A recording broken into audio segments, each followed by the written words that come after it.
On this episode of China Unscripted, censorship is good. Very good.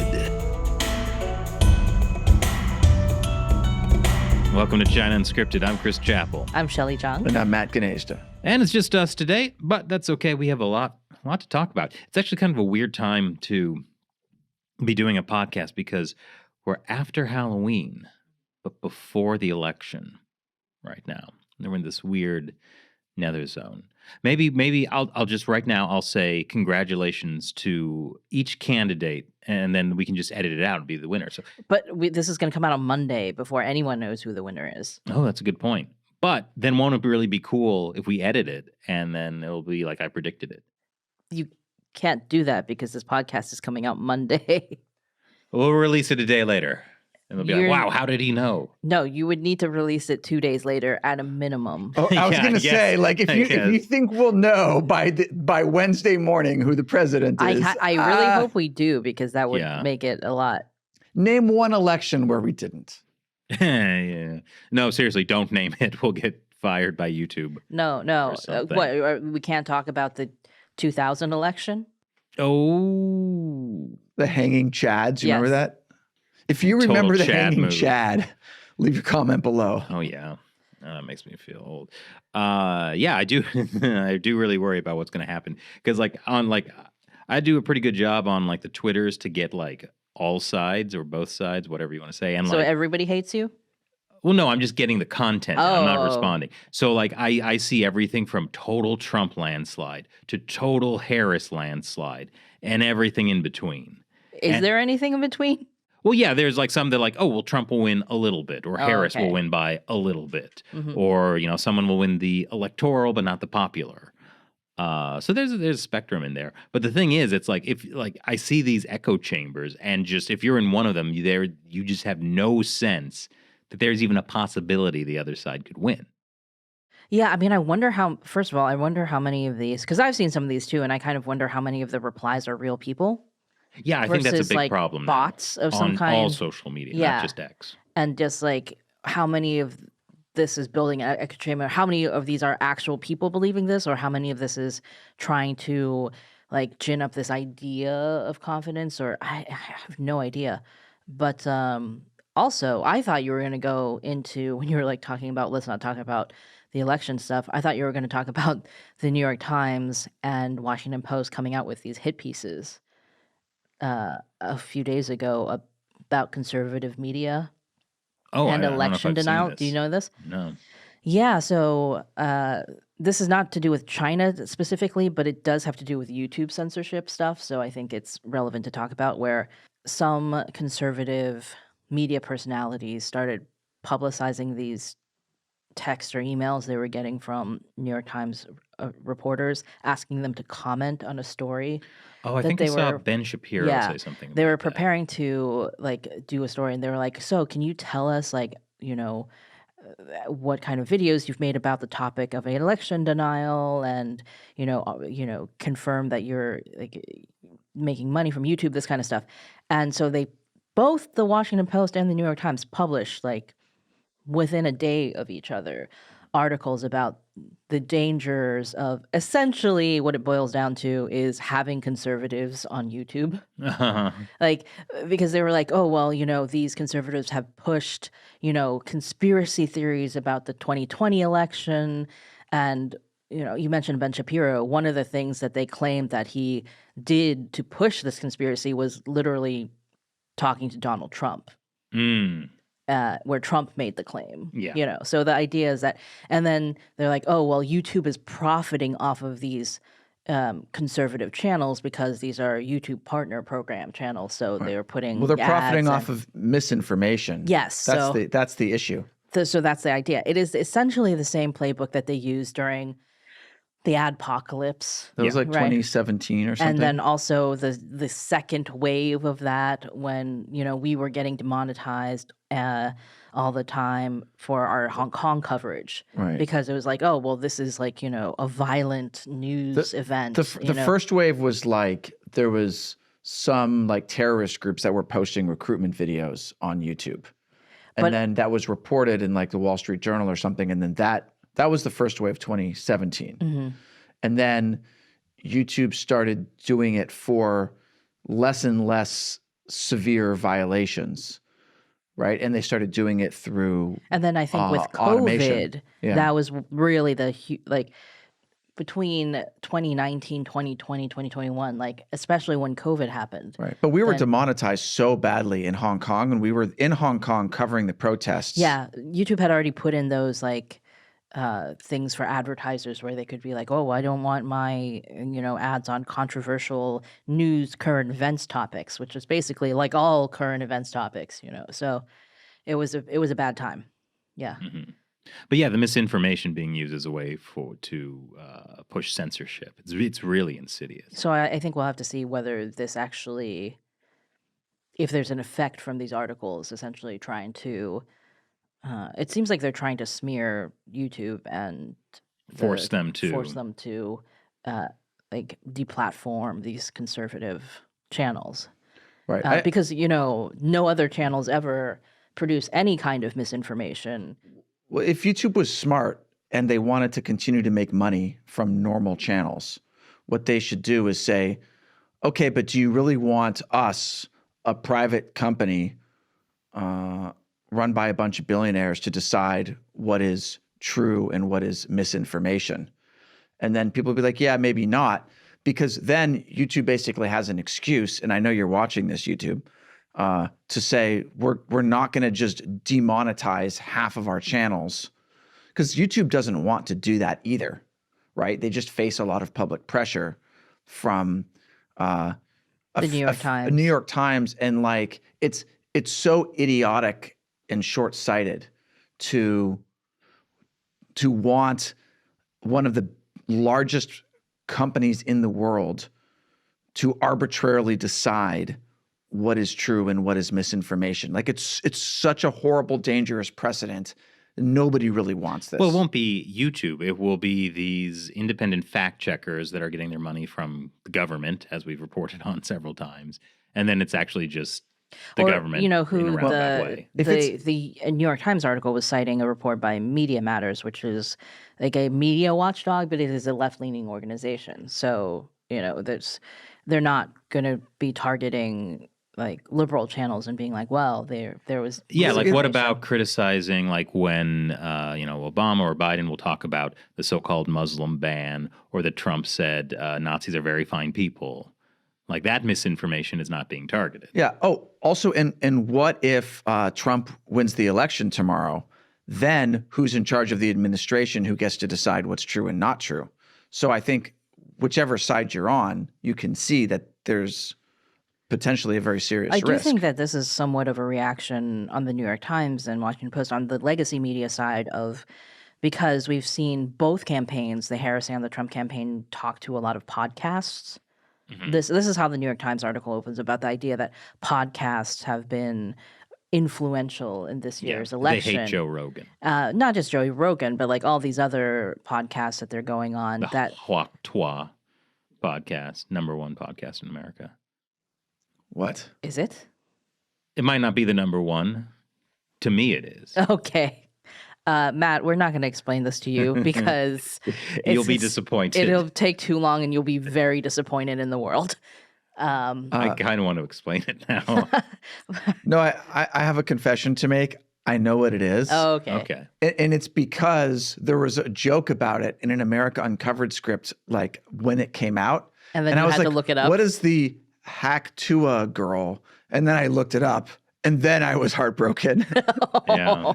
It was a quiet off-camera heartbreak. I've recovered from that. Apparently, she's a multimillionaire now. Really? Yeah. Wow. That's incredible that she's leveraged that. She doesn't necessarily seem like a bad person or anything. No, she knows what men want. All right. So anyway. I want to tie this back to China. So well, wait, no. Shelley was in the middle of a point. Oh yeah, so it was they're feeling threatened by podcasts or alternative media, right? Who's feeling threatened? New York Times, Washington Post, Right. The traditional they're the source of truth. gatekeepers of the news and things like that. So if, for example, Trump decides, I don't have to go on 60 Minutes, I'm going to go on Joe Rogan, right? Or Kamala Harris goes on Call Her Daddy. It's just like this stuff is like, it is their power is waning, and we've already seen record levels of mistrust in the media. It's right? fallen below Congress at this point. So this is, I think, also a negative reaction. And look at what's happening with the Washington Post, Refusing to endorse a candidate and then this whole backlash against it in all these different ways. So, and then just like a lot of these, I think also what happened with President Biden, where that recent thing with the whether or not he called Trump supporters garbage, and then the whole like apostrophe issue. Do you know about this? Like the whole like the White House altered the transcript Oh, I know that. to be about the apostrophe, and then there were Politico, CNN, like there were media organizations coming out basically to say, "Oh no, yeah, it was an apostrophe." Like they were kind of defending the White House's line. Altered, yeah. Yeah. So then you kind of, but then you can watch the video of what Biden said, and then you can be like, I don't think that was a possess. Yeah. I don't think there was an apostrophe there. And whether or not you think he was referring to Trump supporters or the comedian supporters or whatever, but like the line that the White House was pushing was so nonsensical. Mhm. And then you had all of these media coming out to defend it. That kind of thing just further erodes people's Bold-faced trust lies, in the yeah. media. So then you have legacy media who feel like they're less and less relevant. They feel threatened by podcasts, alternative media, so many of which are on YouTube and Spotify and things like that. And they're like, okay, well, this is dangerous. Yeah. Right? So it's, Well, I they mean, have that an is a lot of the thinking behind in communist societies, the need for state-run party mouthpieces, because they are the sources of truth. They are the defenders. They are what people need. So anything that's not that gets silenced. Exactly. And look at China, and they have a label that they don't use the label misinformation usually, but they will talk about things like, harms national security, right? Which is like a somewhat more serious, but also completely arbitrary and meaningless statement. When you can label anything as harming national security without having to give a specific of how it has harmed national security. And so, like in a full communist society like China, that is, I'm not talking about the economy. I'm talking about the authoritarian state control aspect of communism here. The like that level of control over, The speech, narrative. press, assembly, kind of like the basic First Amendment freedoms we usually enjoy in the United States. Like that is, we're starting to see people in the United States trying to take that communist system, those elements of the communist system, and use them here. And I'm not sure they recognize that these are communist elements, but because it's often natural for people who are already powerful to want more power, to want more control. There's actually something interesting that J.D. Vance said on the Joe Rogan podcast, which I haven't watched the whole thing, but I saw some clips. And again, now we're talking about something that happened on a Gasp podcast, right? But Podcast, talking about podcasts. It's podcasts all the way down. So was Joe Rogan and JD Vance talking about a podcast? no, Oh, we're on a see what- podcast talking about Joe No, I was Rogan hoping on there'd be a third podcast. layer. No, they were talking about. It was a clip about J.D. Vance talking about why he thinks that there is more of a tendency among liberals and Democrats now to. He talked about like a lot of people who are, of a certain age grew up in a high trust when the U.S. was a higher trust society than it is now. And he was talking about how he thinks that the impulse now among liberals is to want to reimpose a high trust society from the top down. But like that's not, you cannot do that, right? He's like, the fundamental problem is you cannot impose that from the top down. Like it has to be something that starts at the bottom level. Like you have to build that in a different way. You can't have like, it's not like the government can force people to trust the society and the government. It's, and like it's like that obey meme, but it's like trust. Yeah. So it's interesting that he mentioned that, because I think that is what the when people talk about the advantages of an authoritarian system or a communist system, right? When people look at a place like Singapore and they're like, oh, it runs so well, whatever. Mhm. What they're really talking about is the idea that there is a society they perceive the control of that society as resulting in the high trust of that society and the society functioning well, but it's not necessarily what's happening. No, and a lot of people living in Singapore really don't like how authoritarian the government is. No. Uh, But like it's the same with China, where people can look at it and be like, oh, well, look at this meritocracy of technocrats, and they're making the high-speed rail run on time, that kind of thing, and they think that it's the authoritarian system that is creating all this, but they do not see that actually the authoritarian system is creating so many layers of corruption and instability. That we're seeing come to fruition now in Yes. China, Yeah. especially. right. Like the fact that the U.S. can't build high-speed rails is often criticized, but there's something that's really positive about that. And I'll tell you what that is. It's like the reason that we can't build high-speed rails in California is because it's very hard for the government to just have the power to eminent domain everybody, right? They can't just take your land when they want to. It's very difficult to do because people's private property rights are respected. And at the same time, also, like there's controversy because if you look at the data globally, there's almost no, I think in the entire world, there's only 3 high-speed rail lines that are not losing money every single year. Another way to put that is only 2 or 3 are profitable. And they're in like France or something. They're not I think in. there's They're one not in China. Japan. Yeah. So like it's very unprofitable. It's a huge drain of money, and you have to demolish people's homes, even if they don't want you to do that. And so, Or if they don't demolish your home, then you have like a train going 120 miles per hour.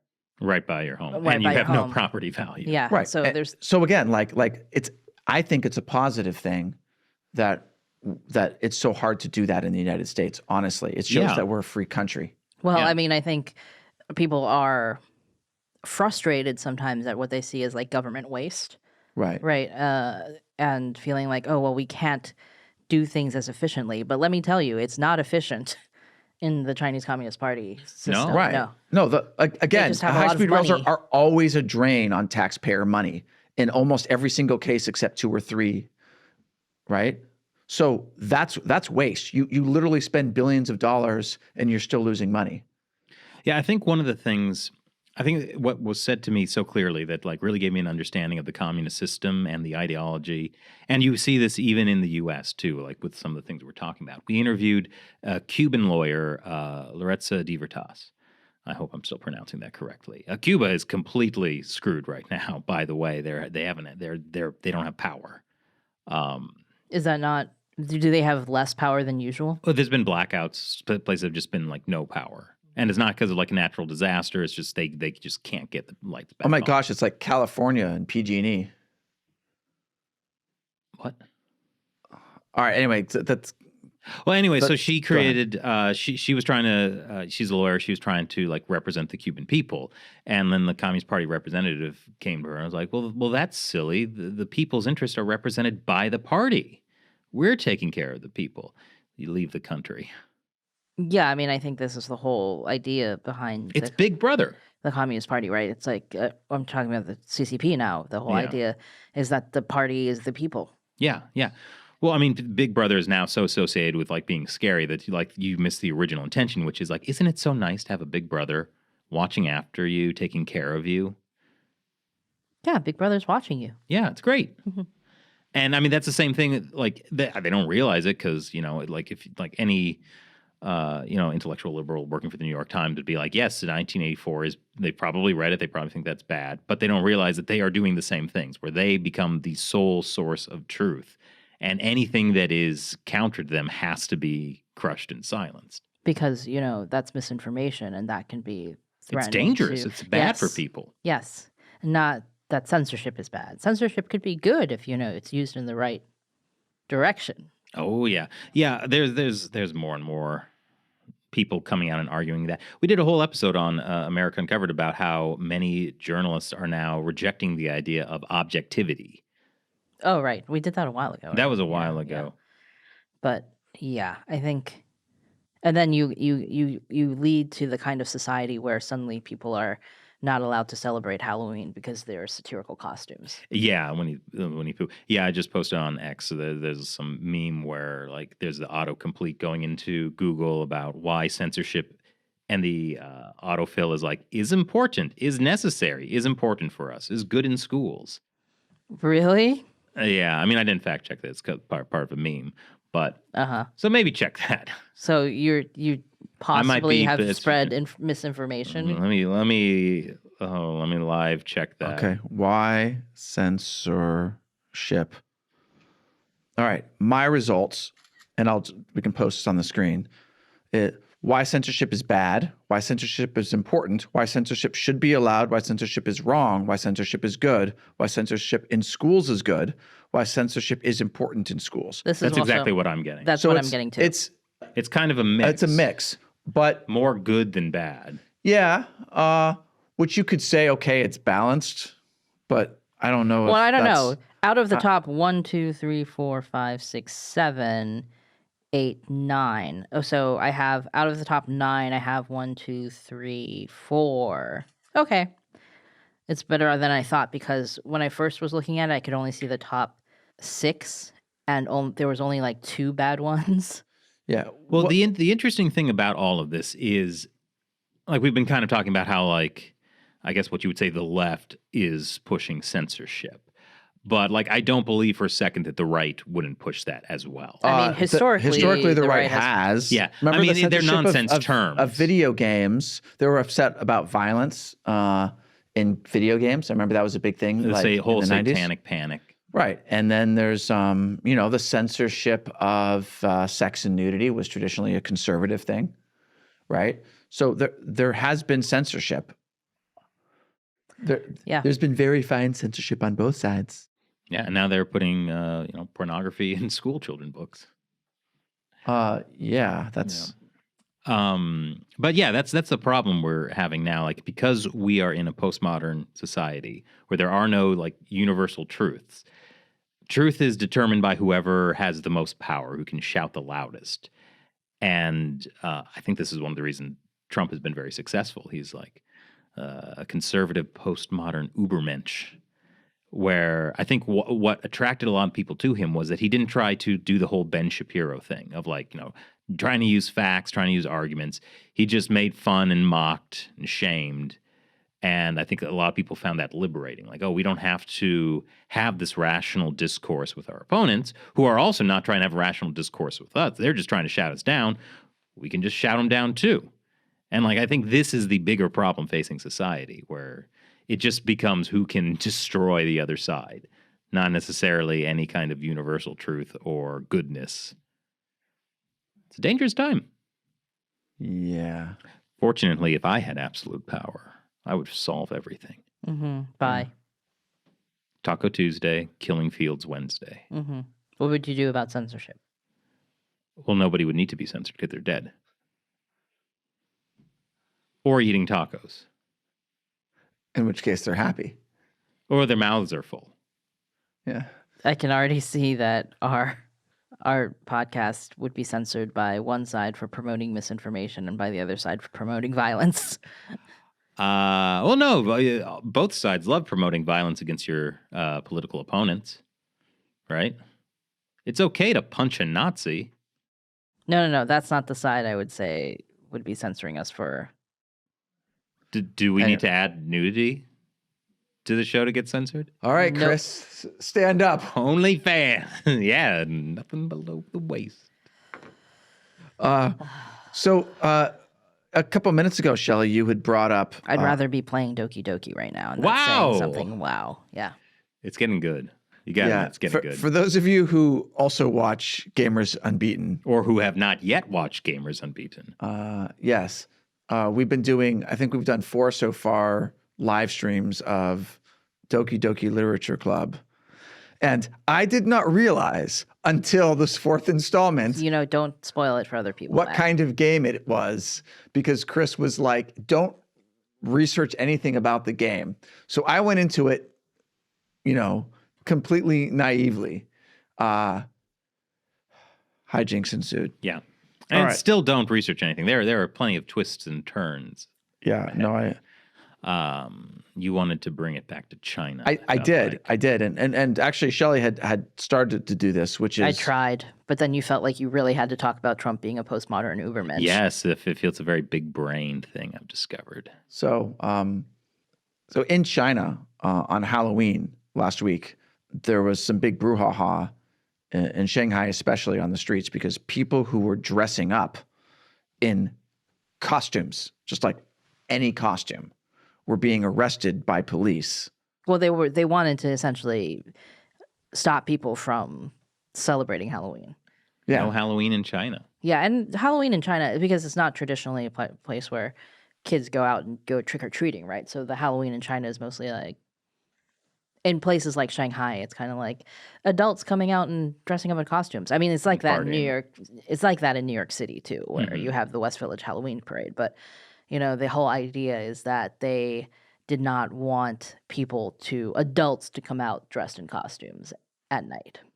Mm-hmm. Well, because people were getting politically subversive. This is the interesting thing about a high censorship society like China. Like, you see people finding all these ways to express discontent. And then those avenues get closed off. Yeah. I mean, I think we showed in our episode about this last week on China Uncensored, we showed a bunch of photos of Halloween 2023 and all the costumes that were pretty subversive. Like, my favorite was like the person with the giant swab. The one where they're dressed up as swab? Like with the zero in China, they had these zero COVID dabais, right? Like the people wearing these like head to toe white, suits. Dabai just means the big white. Yes, thank you. Well, I'm not telling you. I'm telling our viewers who may not speak Matt Mandarin. made the right call, Shelley. I'm not trying to correct your Chinese, Shelley. Okay, I mean, I'm just go on. Because they're dressed in white. Yes, I had already mentioned that. Shelley, I don't want to fight with you because I'm right. But this is the only way to achieve progress on our podcast. To endlessly struggle against one another? Yes. Because then you two will destroy each other and then there'll be only me. So, Shelley, go on. So there were multiple people dressed as these zero COVID guys, but then there was somebody who came in with they were carrying, and this is the impressive part, like this giant cotton swab that was taller than a person.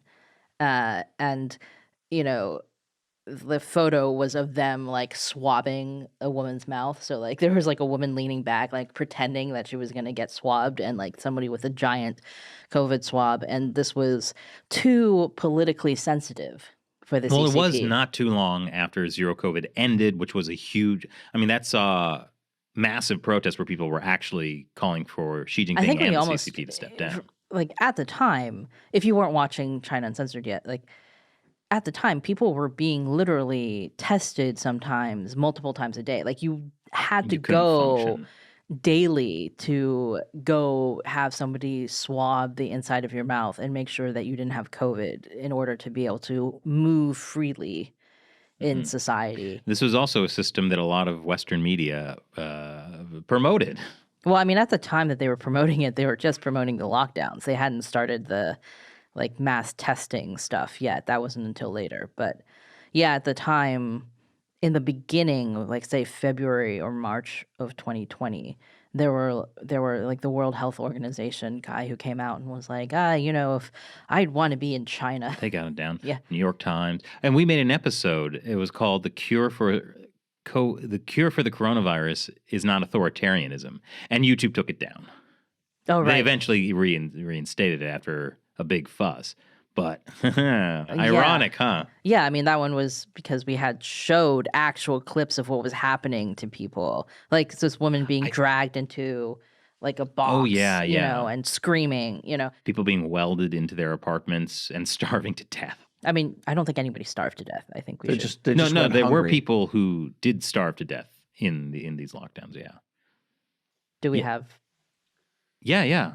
We can look that up. But yeah, definitely, I definitely remember people dying because they were locked down. No. I think there were people who died because of like medical emergencies and whatever. I don't think that there's any proof that anybody starved to death. At any rate, people were having trouble getting food. That's true. That is true that people were having trouble getting food. People were having trouble getting medical attention for things that they needed to get medical attention for that weren't COVID, right? According to Radio Free Asia, 22 die of starvation in one day under COVID lockdown in Xinjiang's Guizhou. Can't pronounce that. Okay. Well, there you go. So, but anyway, so the Halloween protests, the idea of dressing up can be politically subversive. And this is like the whole thing where people are so upset with the Chinese Communist Party so broadly, but it's all very suppressed because of the authoritarianism. So people express it in ways, whether they are really conscious of how they're doing it or not, like it's coming out in all sorts of activities, and it comes out in like you dress up as a da bai with a big swab. Like you might be doing it specifically to make a criticism statement of the Communist Party, or you might just think it's funny. But often things are funny because they're subversive, and you're not really like There were also thinking people about how it who could dressed be up with illegal. like white paper, like as like the white paper, white paper. protest. There was also things, a lot right? of like security camera things making fun of the I surveillance think states. there was one this year. There was a guy in a security camera, right? Yeah, there was a couple. My favorite was the guy who just had a big security camera head and like a nice white suit. Hmm. I mean, it was when you say it was a big security camera head, it was It was big. enormous. It was enormous. Yeah. Yeah, and so it's funny, right? It's funny because it's true. Yeah, but you can't have people make fun of the system that's supposed to take care of them and be in charge. You have to enforce this trust in the system from the top down. Exactly, Chris. Exactly. Are you going to adopt that for your system? Why? It's already here.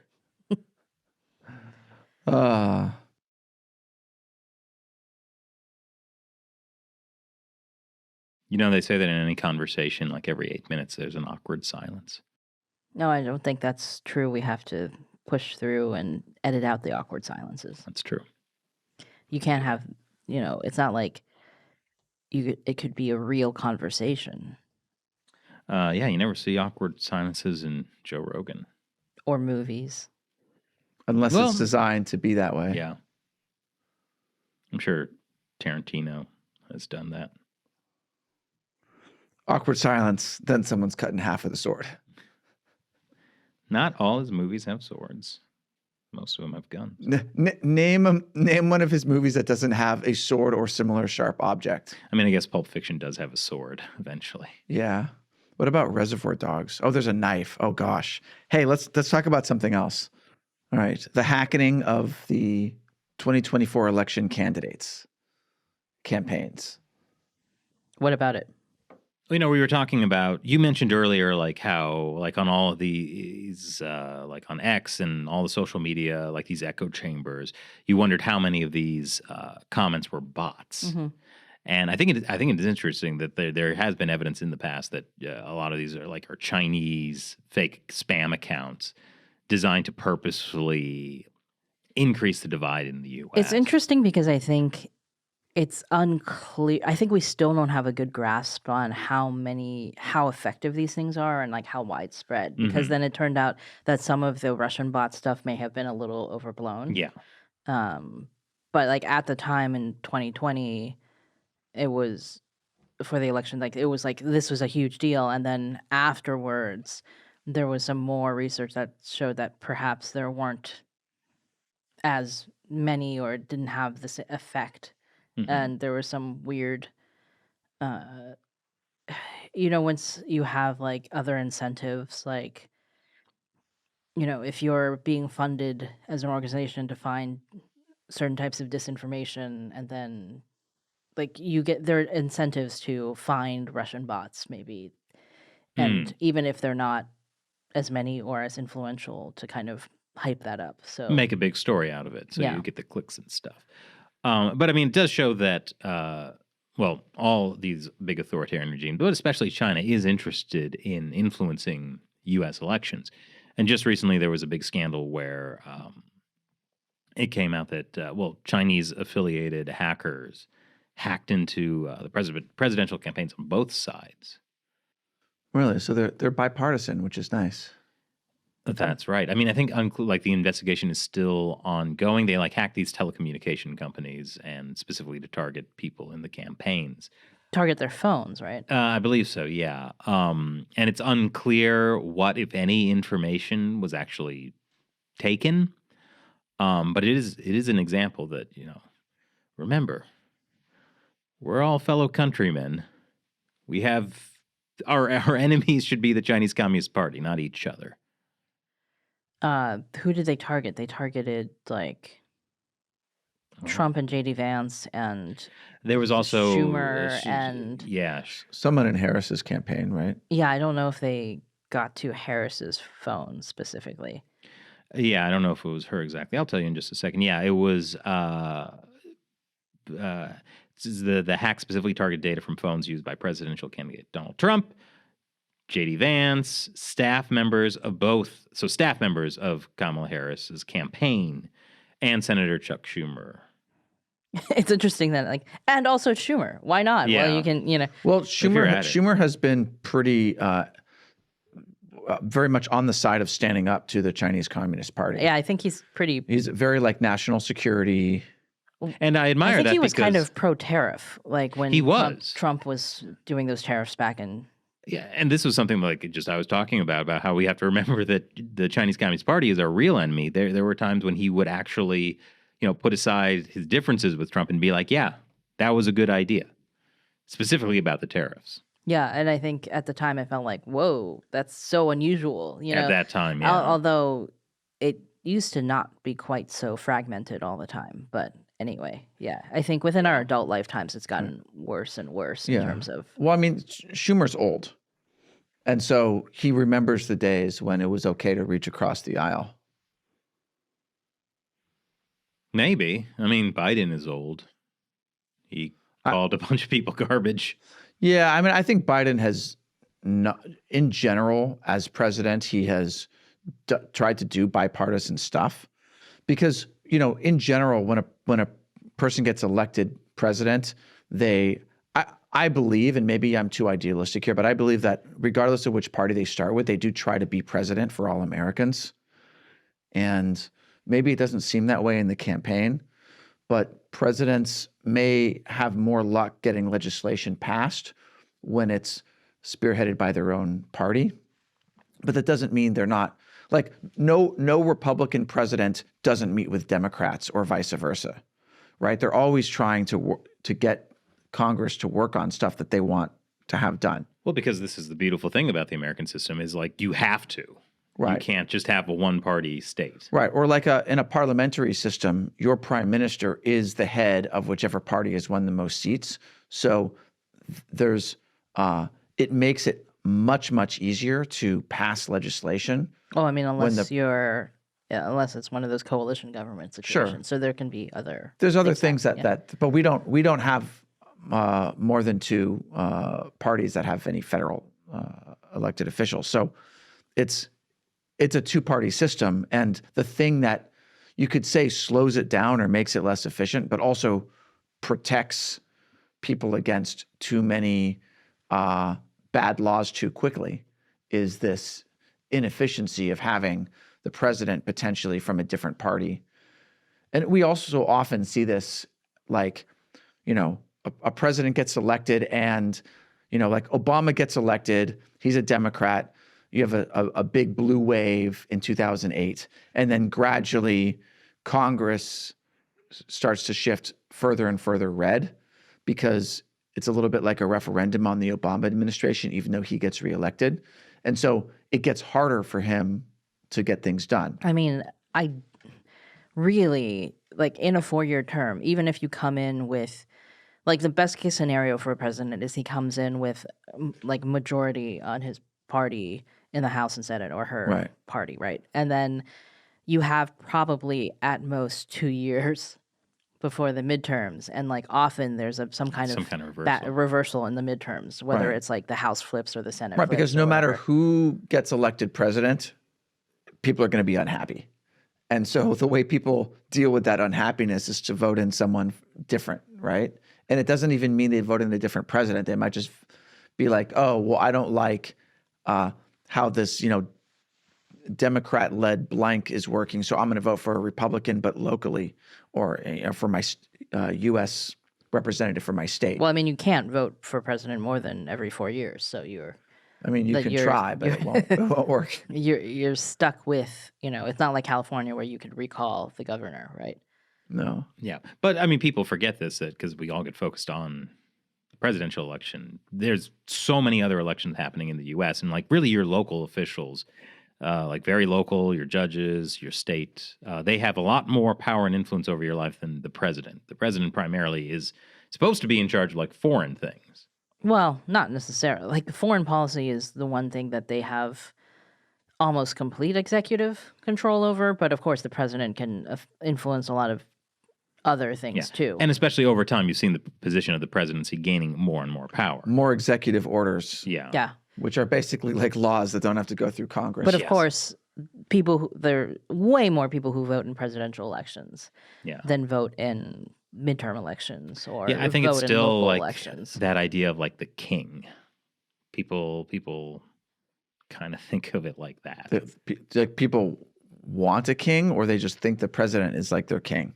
Yeah, that this is a position that has like the most power. This is like the one charismatic leader. There's just that idea of like the single charismatic leader is still very powerful, even though we are in a system where that's not supposed to be the case. And so I think that's one of the big reasons why people vote more in presidential elections than what arguably is more important for them, which is their local election. Which is city and state. Yeah. I mean, yeah. Even school boards. Yeah. I mean, although it can, unless there's a particularly contentious local election, it can be hard to even find information about who you're voting for. I had a really hard time getting info on judges this year. If only all of the local papers didn't go out of business. Yeah, I mean, like you can't find information on,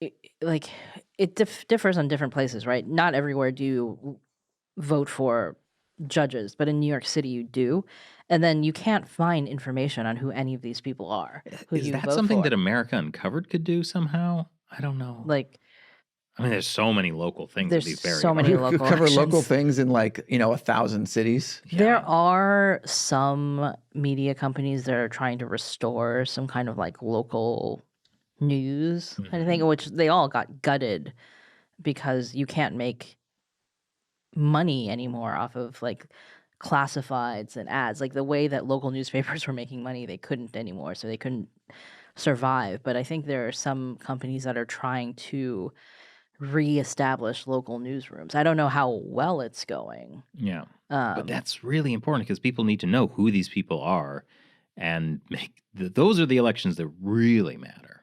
And yeah, I mean, like, unless you're super involved in your school board or something, you may have no idea, right? Like, and that determines like the budgets for how much the schools get, the property. Like, it's just like there's so much that happens, and the effects of that can be pretty far-reaching. But for most people, I think it's not.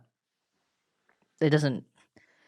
Yeah, it's not on the radar, and it's not sexy.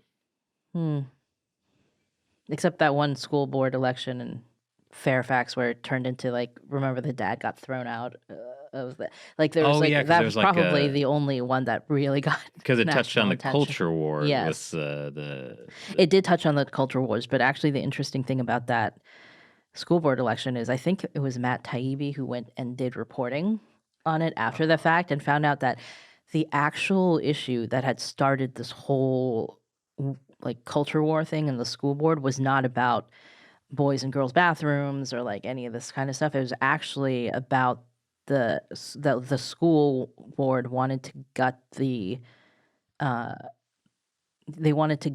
gifted program in that school district I think partly for like financial reasons, partly for equity reasons. Yeah. And a lot of the parents who had moved to this very expensive school district was to give their kids a head up and to have that kind of gifted program. And a lot of them were first generation, second generation immigrants. Mm. So then there was a huge clash over that. And then somehow, like, as as this got more heated, then also like all these other culture war things got pulled into it. Hmm. And suddenly it was like about a dad getting kicked out of a school board meeting because he claimed his daughter got like molested in a bathroom by a boy Yeah. and wearing a dress. And or like it just, like how it started, where it ended up, very different. But very few people got the original story of like what happened in that school district. Which is interesting because, and I can tie this back to China. Yeah, in these systems where you're promoting like equity, like the best and smartest are limited by the bottom percentile. I mean, there's also the financial reasons, like if you only have fewer students, like how can you fund these gifted programs? But a similar thing happened in China, where a few years ago there was this major crackdown on these private tutoring firms, which, just like you were saying about like these immigrant parents who moved to the school district specifically for these gifted programs, many parents in China like really depend on these systems on these private tutoring companies to give their kids, an extra advantage in the very competitive Gaokao, the high school, the testing that you do at the end of high school to determine which university you go to, which kind of determines the rest of your future. I mean, in the days when young people in China could actually find jobs, that's not so much a thing anymore. But, if you go to Fudan or Peking University, you probably have a better chance than. I mean, it's always been very determinative. Like when my parents took the Gaokao, they actually took it in 1978, which is the first year that, or they were the class of 78. So that was the first time that the Gaokao opened again after the Cultural Revolution. After that period where they had students killing teachers. Yeah. So they realized that didn't result in an educated Well, for 10 population. years, nobody could test into college. What happened is maybe you could go to a college if you were politically connected, but also the colleges were, it was like had devolved into like groups of in the beginning especially, it became like basically groups of like red guards, like fighting each other and killing each other. So I remember an argument at the beginning of the Cultural Revolution of like, why should these illiterate peasants be denied entry into college just because they were oppressed by the system and couldn't read? I'm like, hey, yeah, you kind of you get like the equitable sound of that, but then you have a bunch of illiterate peasants in college, and then they fight each other over who's more loyal to Mao. So, yes. So the point is that the trying to make things equitable led to not peasants getting good education, but it actually led to just the colleges themselves devolving. Well, it's yeah. like, did you ever read Harrison Bergeron? It's like a Kurt Vonnegut book from like the 60s. Oh, no, I don't read books. I don't have to. Well, it's a short story, so it's actually an easy read. But I one where I love this short story. That's the gifted rat and it's no. So the premise of Harrison Bergeron. Rat? Yeah. He'll explain it. No. You're not. Let me just. You're talking about tell the story. Flowers for Algernon. That's the one with the rats. Oh yeah.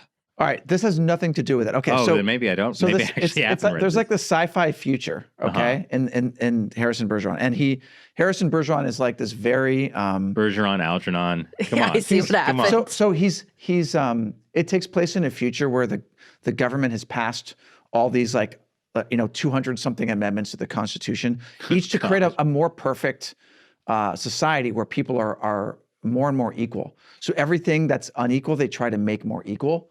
And that includes like if you're if you have really good like muscle mass, they'll put weights on you so that it's hard for you to move or if you're really smart, they have like a thing that shocks your brain so that you can't keep your thoughts steady because they can't make dumb people smarter, but they can make smart people dumber. And so That's a Harrison good point. Bergeron is born, and he's like this super incredible, like very muscular, very smart, and they do all these things. He's very handsome. They put like a rubber nose on him, like a brain shocking, the weights on him, like glasses to make his vision worse, like all these things to handicap him in every way possible. Just to interject there, that's not so far fetched because in China under Mao, like women they weren't allowed to wear nice things, they weren't allowed to wear makeup. There was all these things done to make it so like there aren't beautiful people. So Right. it's not far fetched. I mean, it's obviously like one of those things where in 1984, when it was written shortly after, like, George Orwell was in the Spanish Civil War, and he saw how that all went down. But this book is kind of like, in a little bit way, like 1984, in that it is a predictor of a future that could never possibly happen. But then you do gradually start to see like a few elements of it. But I'm not going to spoil what happens in the book. But it's a really, really interesting take on a future where the government promises a better future through equity, and you see the actual ramifications of that in what I think is a fairly realistic but also kind of funny way. Yeah, like what's that? It's that bell curve where it's like you don't really want to like get rid of that because then like all the best and brightest are also being mushed up. Everything gets pushed down to the bottom percentile. Right. And so like it's the same thing with eliminating gifted programs in schools for equity reasons. It's like, but the people who are able to go to the gifted program, like, you mentioned there's like a lot of immigrant families, and it's not that their kids are necessarily smarter than other kids. It's that those families, they worked really hard in their own countries to make it out and to make it into America where there's more freedom and opportunity. They push their kids harder. They come home from work, they're tired, but they spend 2 hours like tutoring their kids and getting them to a higher academic level so that they can get into gifted. Right. And so you're basically like cutting off this future that that these immigrant families have worked so hard for, and you don't get a better result from cutting gifted programs.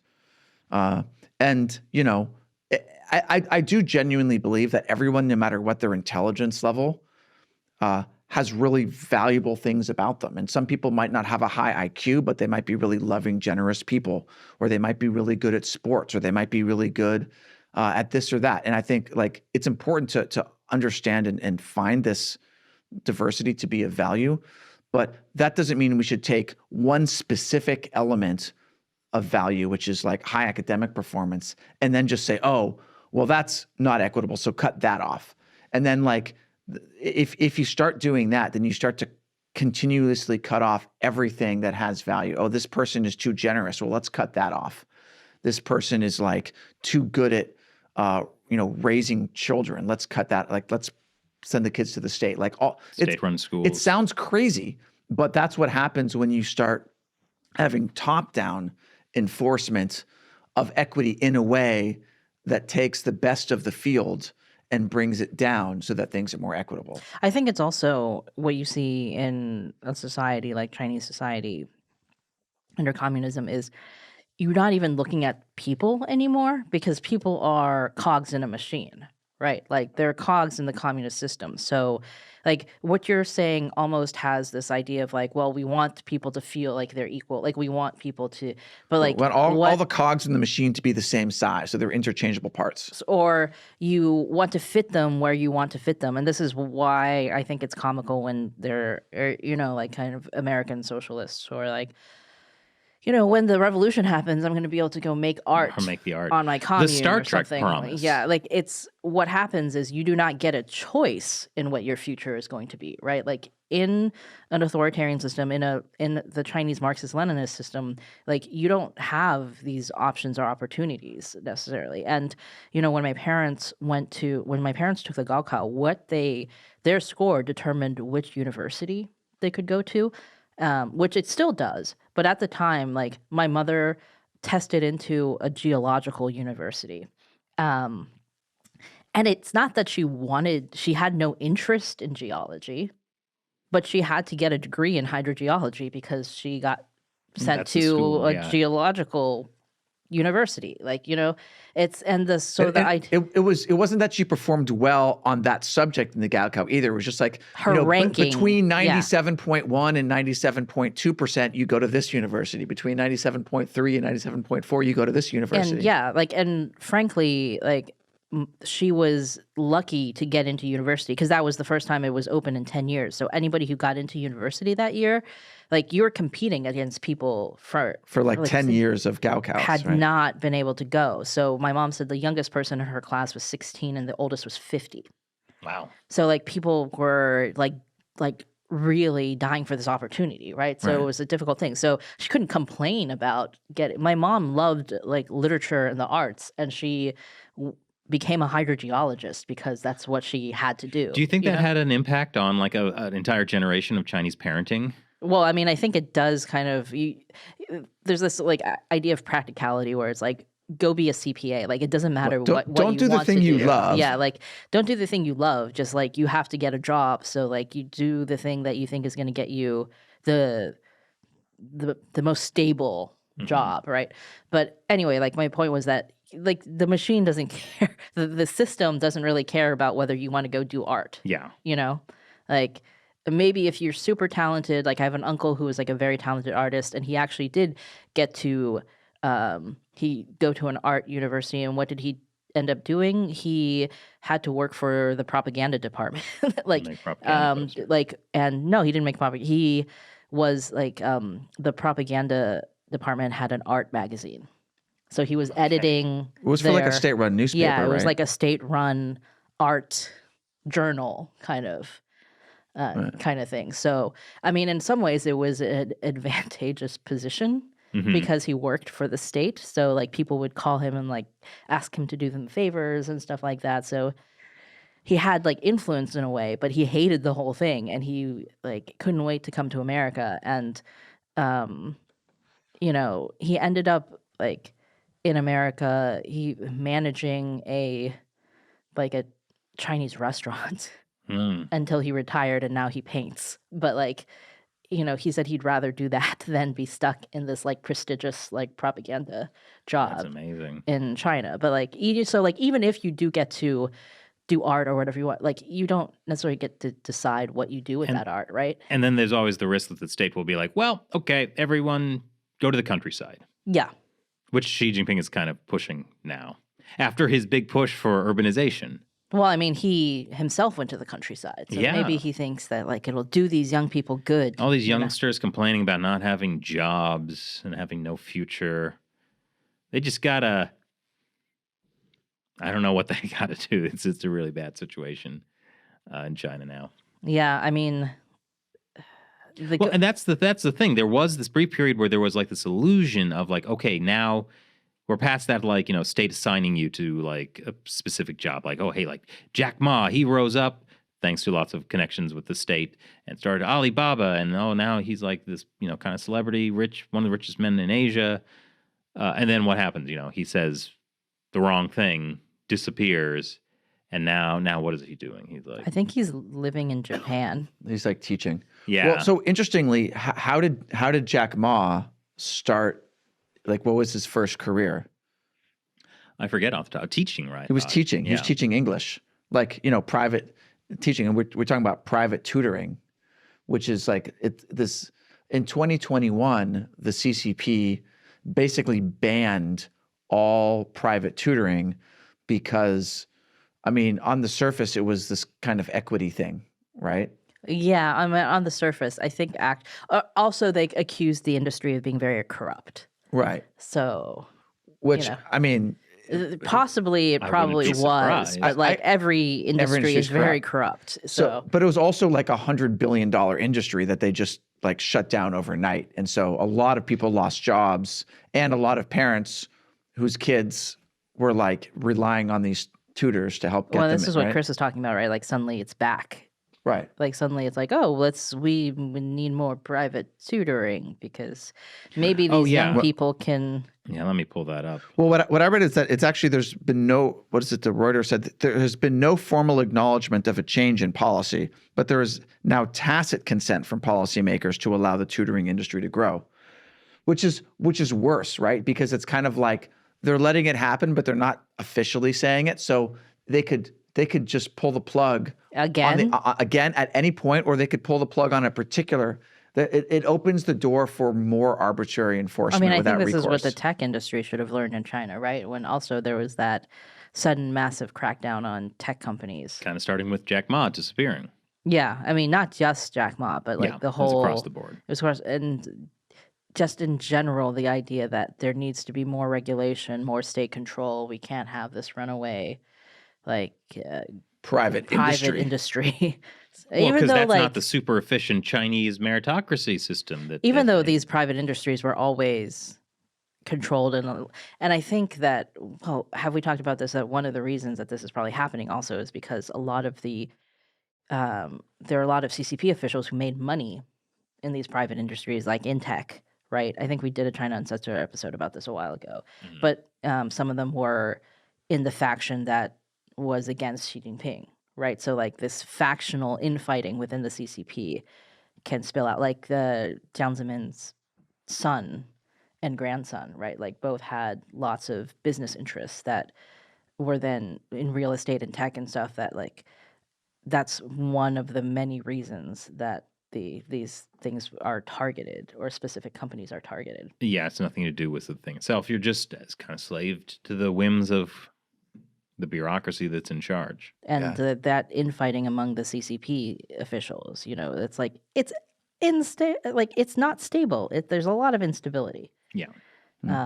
It's not this gleaming meritocracy of, and I think that's why zero COVID was such a blow to the image of the CCP abroad, because you had Shanghai, right? This incredibly cosmopolitan city. That's the one that, you know, they show to like Western officials and businessmen to be like, oh, look at how wonderful it is to do business in here. Right? Like, look at how wonderful it is to do business in China, in a city like Shanghai. You should definitely move your company here and all your money and, you know, invest it here. And then they're locked down for a month and no one could go anywhere. And like, it was a huge blow to their image. Yeah. I mean, the big issue with China from an American perspective is that there were so many experts with their expert opinions who were like, this is what we need to do. We'll invest more in China. It'll make them become a democracy. It'll help the U.S. economy. And, you know, you got to listen to the experts. Anything criticizing them is not a good idea, should be censored. And they were completely and utterly wrong. I mean, I think it wasn't an accident, right? Like the CCP has spent decades trying to influence the experts. Yeah. But also, people were naive about the nature of the Chinese Communist Party and this kind of post-Soviet afterglow. Yeah, the end of history. Yeah. Like there was a lot of arrogance about liberal democracies. Like, just everybody wants to be like us. Yeah. Rather than that these are, you know, very bougie values that are not universal. You're lucky to have these. Right. But of course, like, we've taken this great opportunity, and we, that is the people who have more power in this country, have increasingly, instead of making China more democratic, they've adopted Chinese communist principles for how to manage things. And I'm not saying that these people are communists. I'm saying they've just seen some of those individual things and they've brought them over. The massive security apparatus, the censorship, the you know, fake equity, and they're just bringing them over and seeing them as good without critical thinking, or they're just like super cynical and they actually see what's all going to happen and they're using it for their own gain. But I'd like to think they're just stupid. I was reminding me of the episode that we just did of the podcast interviewing Kelly Curry about the UN. Did you guys see what happened to that episode on YouTube? Because I think the title was something about China's ushering in a new world order with the United Nations.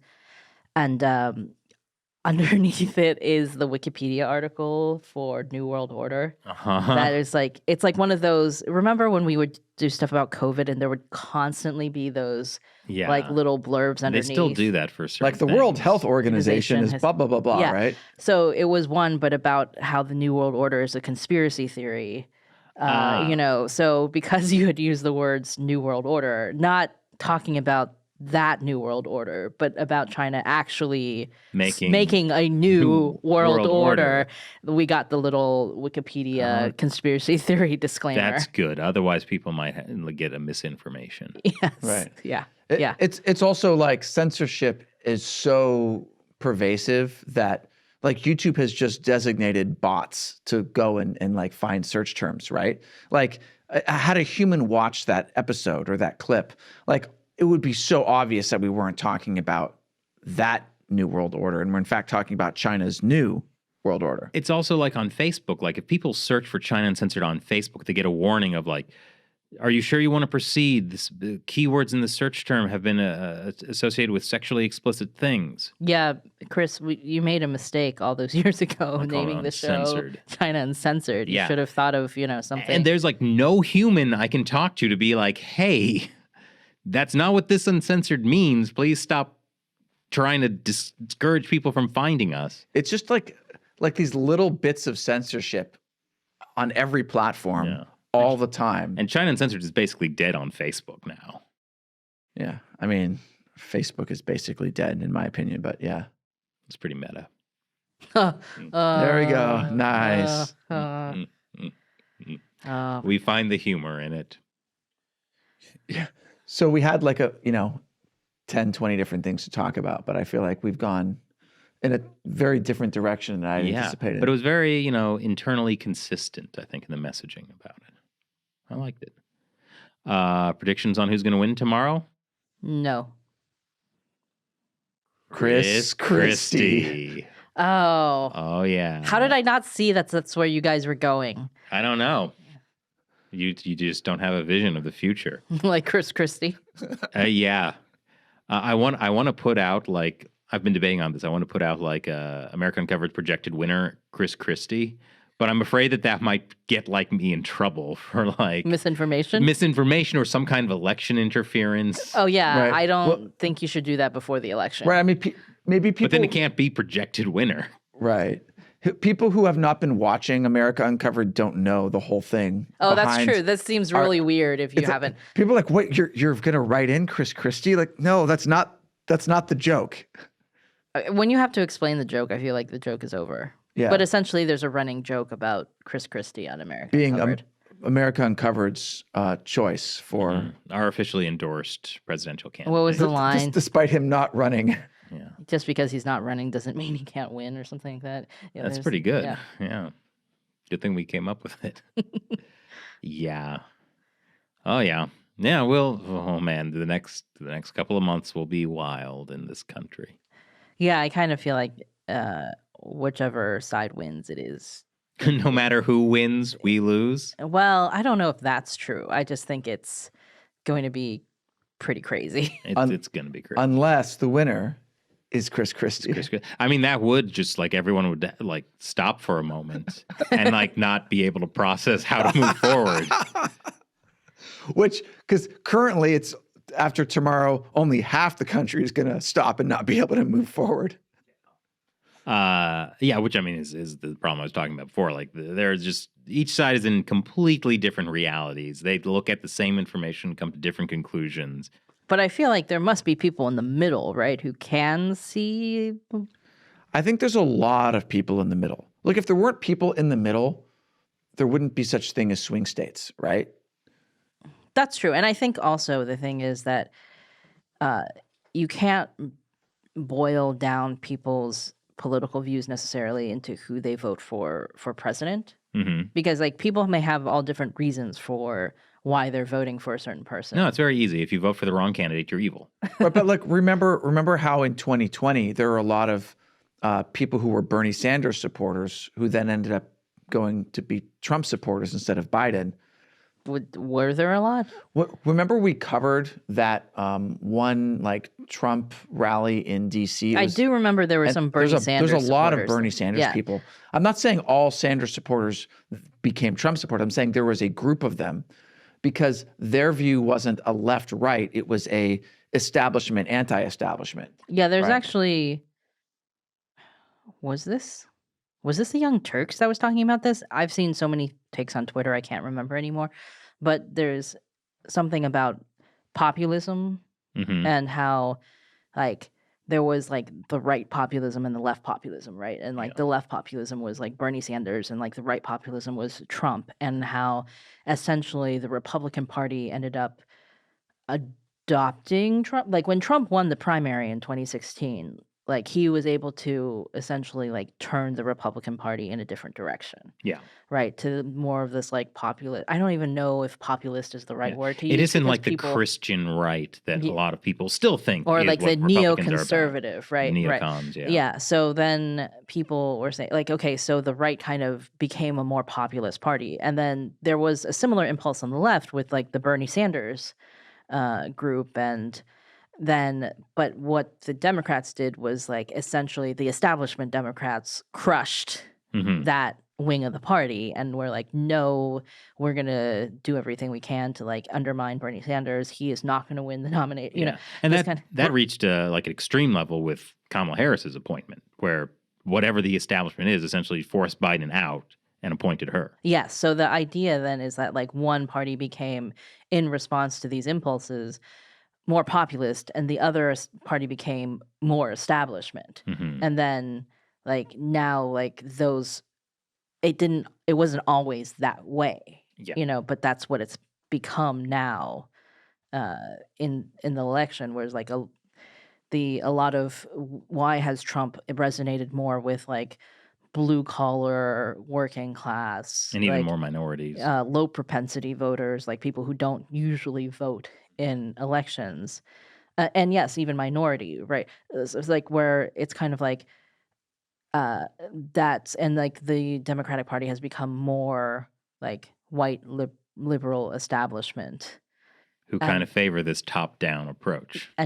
that's not necessarily what the parties have been, you know, Mhm. were 20 years ago or 30 years ago. Yeah. That the Democrats were the working class, blue collar, union people, right? But then you had things that happened this year, like the Teamsters union. Maybe the leadership wanted to endorse the Democrats, but when they did an internal poll, like majority of their members wanted Trump, and so they didn't end up endorsing anybody. Hmm. So like there's a big political shift, I think, that started a number of years ago, but is still like in the process of happening right now. Yeah, we're in a period of flux and change where perhaps a charismatic leader can come and bend history to his will. Just gonna leave that hanging. Who could that person be? Uh-huh. Just in case anyone's thinking I'm talking about Trump, I'm talking about myself. Oh, I you know, it didn't even occur to me that people could think that you were talking about Trump. Some does. I get. It's amazing in American Cover. Like same episode, I'll be accused of being a Trump tard and a libtard, which I think is exactly where we want to be with that show. That you're just a tard? Yeah. So, yeah, maybe. Well, we try. The Venn diagram. Yeah. It's entirely just a circle tard. Chris Chappell tard. I hope. But I've got great disses, so I'm a tard diss. You haven't even watched Doctor Who. I know, I just want to be cool. I thought. Is that cool? Is Doctor Who? It's gone downhill. It was great when it rebooted. It went the woke and went broke. That's, you know, on that point, like that's, I think James Lindsay has very interesting analysis when he talks about woke and woke ideology, that he identifies that there is a woke left and a woke right. Very much in the way you were talking about, you know, left and right populism. Interesting. Yeah. Yeah. Wow. Lots of interesting takes out there now that we can have social media to just feed us takes all day long. You don't even have to read books. I know. Or full articles. You can just get or short quick stories. takes. Or short stories like Harrison Bergeron. Just Twitter, tweets, X's, whatever you call them now. Yeah.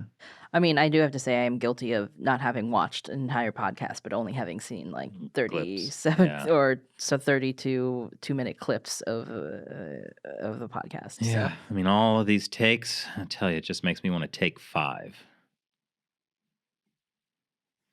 You feeling me? Are you Feeling me? Are you talking about the Dave Brubeck song or The concept of you take a 5-minute break. okay? Is there a candy called that? Am I making that up? No, I don't think you're making Okay. it up. Okay. Yeah. Are you looking this up now? Yeah. Because, hey, that would be another layer of meaning. There is a Reese's Take 5. Okay.